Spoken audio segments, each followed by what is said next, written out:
Hello guys, welcome back to Trading for Beginners, and in this video I am going to talk about how can you check for reserved proofs in Binance. So without any further ado, let's dive right into this exciting video.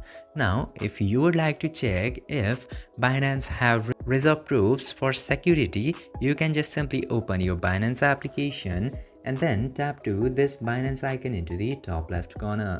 And after tapping into there, just simply tap to more service and then scroll down until you see the option of reserve proofs. You just simply have to scroll down and you will get to see this option of proof of reserve into the information section.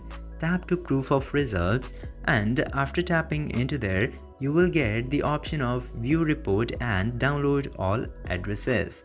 You just simply have to tap to view report, and after tapping in there you will get to see this verification section. Now just simply tap to learn more, and after tapping in that you will get to see all of the reserve proofs into this section. Just simply check every proofs that you need in order to be secured in Binance. I hope this video was informative for you. If yes, don't forget to like, share and subscribe to the channel to never miss another update. Thank you for watching the video.